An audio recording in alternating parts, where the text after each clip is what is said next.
شمر 10 آدمیوں کا لشکر لے کر حضرت حسین رضی اللہ تعالیٰ عنہ کی طرف بڑھا۔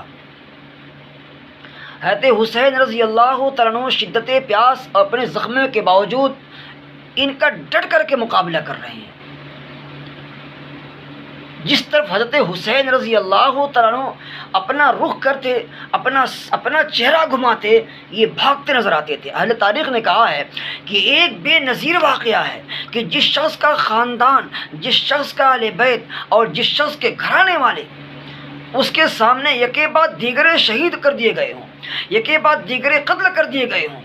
میں تھوڑی سی وضاحت کرتا ہوں۔ حضرت حسین رضی اللہ تعالیٰ عنہ کے سامنے ان کے بڑے بیٹے علی اکبر شہید ہوتے ہیں۔ حضرت حسین ہی کے سامنے ان کے بھتیجے قاسم شہید ہوتے ہیں، اور بڑا دلسوز واقعہ ہے۔ سینے پر ہاتھ رکھ کر کے سوچنے والی بات ہے کہ حضرت حسین رضی اللہ تعالیٰ عنہ کے چھوٹے بیٹے عبداللہ یہ حضرت حسین رضی اللہ تعالیٰ عنہ کی گود میں شہید ہوتے ہیں۔ بنی اسد کے ایک بدبخت، ایک بدنصیب نے انہیں تیر مار کر کے ہلاک کر دیا، انہیں تیر مار کر کے ہلاک کر دیا۔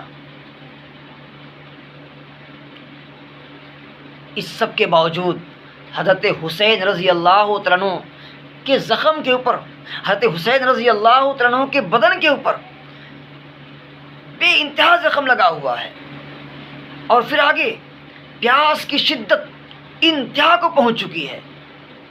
اس کے باوجود حضرت حسین رضی اللہ تعالی عنہ اس میدان کربلا کے اندر ان باغیوں سے اور ان ظالموں سے ڈٹ کر کے مقابلہ کر رہے ہیں۔ جس طرف حضرت حسین رضی اللہ تعالی عنہ اپنا رخ کرتے، اپنا چہرہ گھماتے، ان کے مسلح سپاہی بھاگتے نظر آتے تھے۔ اہل تاریخ نے کہا ہے کہ ان کے مسلح سپاہی جن کے بدن ہتھیاروں سے لیس، یہ بھاگتے نظر آتے تھے۔ شمر نے جب یہ دیکھا کہ یار معاملہ عجیب ہے، عجیب معاملہ ہے، کہ ہر شخص چاہتا ہے کہ ہمارا خون، ہمارا ہاتھ ان کے خون سے آلودہ نہ ہو۔ ہر شخص اپنے ہاتھ کو کھینچتا ہے کہ ہمارا ہاتھ ان کے خون میں لت پت نہ ہو۔ ہر شخص چاہتا ہے کہ ہمارے ہاتھ سے حضرت حسین رضی اللہ عنہ شہید اور قتل نہ کیے جائیں۔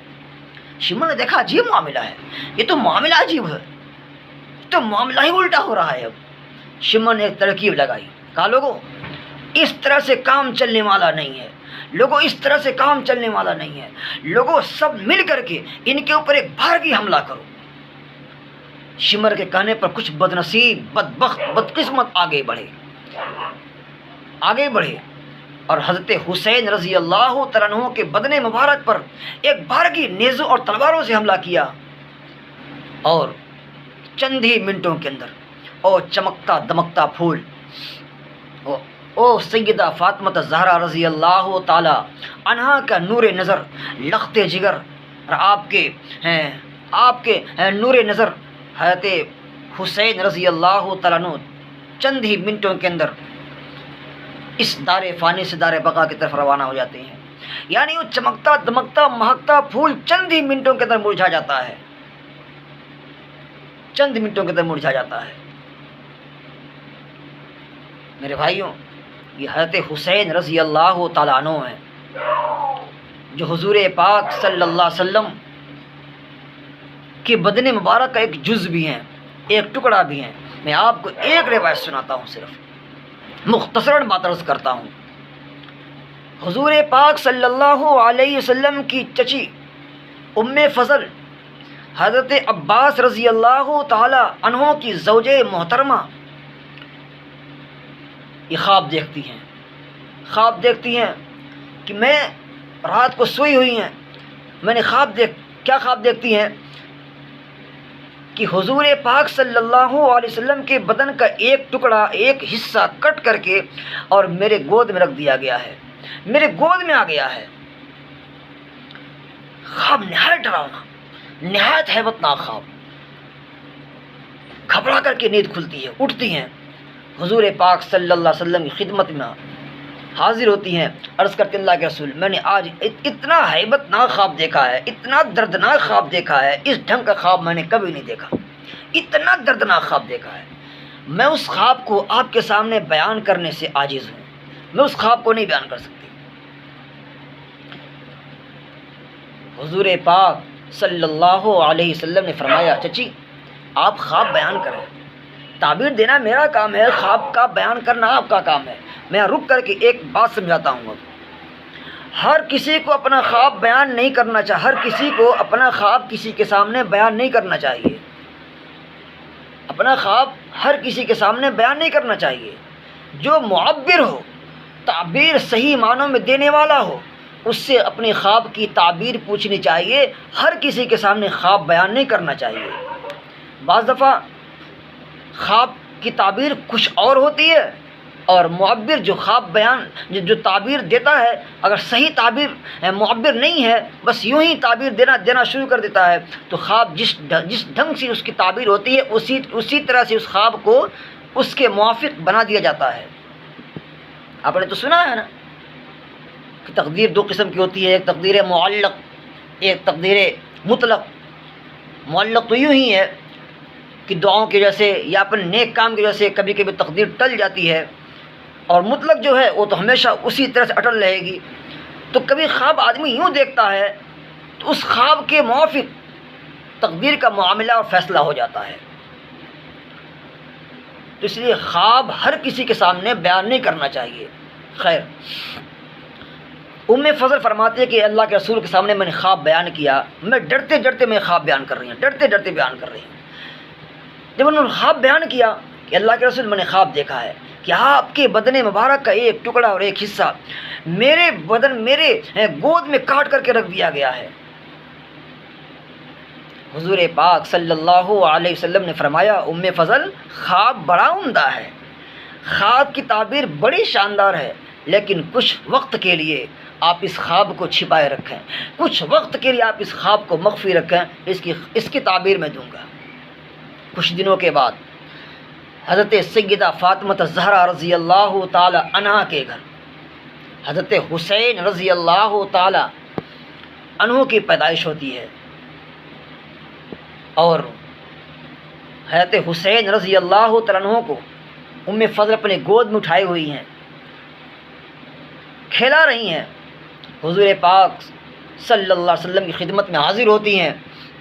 اللہ کے رسول صلی اللہ علیہ وسلم نے فرمایا فضل میری چاچی یہ وہی خواب ہے جس خواب کو آپ نے مجھ سے بیان کیا تھا، یہ وہی خواب ہے۔ اس کی تعبیر یہی ہے کہ حضرت حسین رضی اللہ تعالیٰ عنہ یہ میرے بدن کا ایک جزء اور ایک ٹکڑا ہے،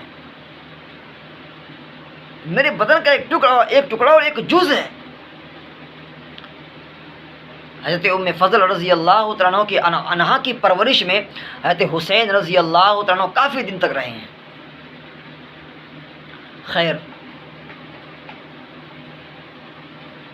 میں بات یہ عرض کر رہا تھا کہ چند ہی منٹوں کے اندر وہ چمکتا دمکتا مہکتے پھول کو ان ظالموں نے چند ہی منٹوں کے اندر مرجھا دیا، اور یہ ابن رسول اللہ خیر خلق اللہ فی الارض ان ظالموں سے دلیرانہ مقابلہ کرتے ہوئے اس دار فانی سے دار بقا کی طرف روانہ ہو گیا۔ انا للہ و انا الیہ راجعون۔ شمر نے حکم دیا، شمر نے خولی بن یزید کو حکم دیا کہ ان کا سر ان کے بدن سے جدا کر دو۔ اب یہ خولی بن یزید آگے بڑھا، جب حضرت حسین رضی اللہ عنہ کے قریب پہنچا تو اس کے ہاتھ کانپ گئے، ہمت نہ پڑ سکی، اور یہ پیچھے ہٹ گیا۔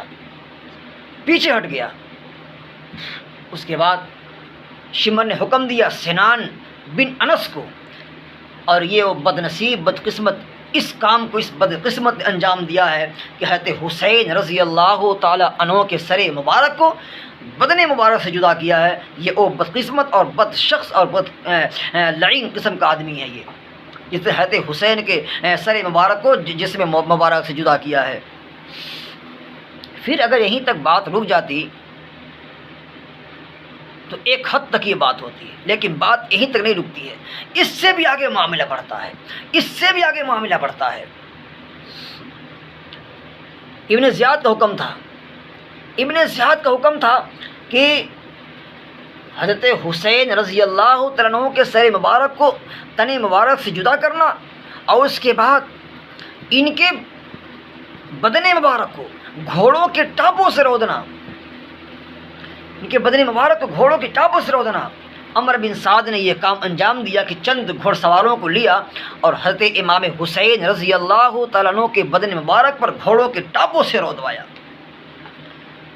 یہ عمر بن سعد بدقسمت، یہ اس نے اپنے لوگوں کو اکٹھا کر کے اور یہ کام انجام دیا ہے۔ میرے بھائیوں، میں تھوڑی سی حضرت امام حسین رضی اللہ عنہ کی فضائل بیان کرتا ہوں، ایک فضائل بیان کرتا ہوں صرف۔ حضرت حسین رضی اللہ تعالی عنہ صرف حضرت حسین نہیں ہیں، یہ جنتی نوجوانوں کے سردار ہیں۔ آج دنیا کے اندر، میں سمجھتا ہوں دنیا کے اندر ہر مسجد کے اندر جہاں جمعہ ہوتا ہوگا، ان مسجدوں کے اندر کوئی خطیب ایسا نہیں ہوگا جو ممبر پر چڑھ کر کے یہ بات نہ کہتا ہو الحسن والحسین سیدہ شباب اہل الجنہ۔ یہ کوئی خطیب ہوگا یہ بات نہ کہتا ہو، ہر خطیب یہ بات کہتا ہے۔ کیوں؟ سیدہ شباب اہل الجنہ کی حضرت حسین رضی اللہ، حضرت حسن اور حسین رضی اللہ تعالیٰ عنہ یہ جنتی نوجوانوں کے سردار ہوں گے۔ یہ اتنی بڑی فضیلت کم ہے، لیکن آج انہیں کربلا کے میدان کے اندر بے سراپا انہیں مٹیوں پر چھوڑ دیا گیا ہے، ان کے بدن مبارک کو گھوڑوں کے ٹاپوں سے رونت دیا گیا ہے۔ اور کل تک وہ بدن جو آج مٹی پر پڑا ہوا ہے، کل تک وہ بدن حضور پاک صلی اللہ علیہ وسلم کے اس کندھے مبارک کی سواری ہوا کرتی تھی۔ کل تک وہ بدن جو آج اس مٹی پر پڑا ہوا ہے، حضور پاک صلی اللہ علیہ وسلم کے دوشے مبارک پیٹھے مبارک پر ہوا کرتی تھی۔ حضور پاک صلی اللہ علیہ وسلم جب سجدہ کرتے، حضرت حسن اور حسین رضی اللہ تعالیٰ عنہ اس پیٹھ پر سوار ہو جاتے، حضور پاک صلی اللہ علیہ وسلم اپنا سجدہ لمبا کر دیتے، انہیں اتارتے نہیں تھے۔ یہ فضیلت کم ہے؟ اتنی بڑی فضیلت کم ہے کہ حضور پاک صلی اللہ علیہ وسلم جو اس امت نہیں پوری عالم کے اور سارے نبیوں کے آپ امام الانبیاء، اور اس کائنات کے اندر اللہ کے بعد اگر کوئی ہستی ہے تو محمد رسول اللہ صلی اللہ علیہ وسلم کی ہستی ہے۔ اس ہستی مبارک کے پیٹھ پر، اس ہستی مبارک کے کندھے پر وہ سوار ہونے والے لوگ ہیں، لیکن آج انہیں اس میدان کربلا کے اندر بے سراپا چھوڑ دیا گیا ہے، گھوڑوں کے ٹاپوں سے ان کے بدن مبارک کو رودا گیا ہے۔ جو کل تک حضور پاک صلی اللہ علیہ وسلم کی گود مبارک میں بدن ہوا کرتا تھا، آج وہ بدن مبارک کربلا کے میدان میں اسی طرح سے بے سراپا پڑا ہوا ہے، کوئی پوچھنے والا نہیں ہے۔ یہ ابن زیاد کا حکم یہ تھا کہ ان کا سر کاٹ کر کے میرے دربار میں حاضر کیا جائے۔ ابن زیاد کا حکم یہ تھا کہ ان کا سر کاٹ کر کے میرے دربار میں حاضر کیا جائے۔ ابن زیاد کے حکم سے یہ سارے کرتوت اور یہ سارے کالے کام انجام دیے گئے ہیں، یہ سارے کالے کام انجام دیے گئے ہیں۔ میں اتنی بات پر اپنی بات مکمل کرتا ہوں، اور سر اقدس کو، سر مبارک کو ابن زیاد کے دربار میں پیش کرنے والے اور لے کر کے جانے والے، اس پر میں تفصیلی گفتگو کروں گا انشاءاللہ۔ وقت نہیں ہے ابھی، اس لیے میں نے تفصیلی گفتگو سے اپنے آپ کو معذور رکھا ہے۔ انشاءاللہ میں تفصیلی گفتگو کروں گا، اس میں بتاؤں گا کہ اس سر مبارک کو اٹھا کر کے ابن زیاد کے دربار میں پیش کرنے والے کون لوگ ہیں، کون بدقسمت لوگ ہیں۔ یہ میں ایک بات عرض کرتا ہوں صرف، کہ حضرت حسین رضی اللہ تعالیٰ عنہ اس دنیا کے اندر ہیں، رہیں گے، اور ابن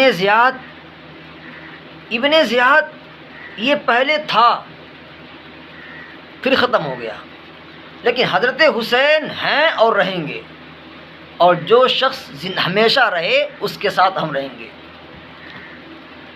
انشاءاللہ، اس کے ساتھ ہم سب رہیں گے۔ اور حضرت حسین رضی اللہ تعالیٰ عنہ رہنے والے ہیں۔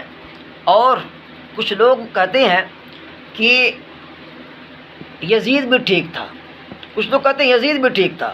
میں کہتا ہوں کل قیامت کے میدان میں یزید کے نانا جان سے مجھے شفاعت نہیں لینی ہے، ہمیں حضرت حسین کے نانا جان سے شفاعت لینی ہے۔ اگر تم کہتے ہو یزید ٹھیک تھا، آؤ میں دامن پھیلا کر کے دعا کرتا ہوں اللہ ہمیں حضرت حسین کا سایہ نصیب فرمائے، حضرت حسین کا سایہ نصیب فرمائے، اور تمہیں یزید کا سایہ نصیب فرمائے۔ ہاں اللہ ہمیں حضرت حسین کے نانا جان کی شفاعت نصیب فرمائے، اور تمہیں جو لوگ کہتے ہیں کہ یزید بھی ٹھیک تھا، تمہیں اللہ حضرت یزید کے نانا جان کی شفاعت نصیب فرمائے۔ خیر، میں نے اپنی بات پوری کرتا ہوں، اور تفصیلی گفتگو کے لیے میں کسی وقت انشاءاللہ وقت نکال کر کے میں پوری بات بیان کروں گا۔ وقت پورا ہو گیا ہے۔ وَأَقُولُ قَوْلِي هَذَا أَسْتَغْفِرُ اللَّهَ لِي وَآخِرُ دَعْوَانَا أَنِ الْحَمْدُ لِلَّهِ رَبِّ الْعَالَمِينَ۔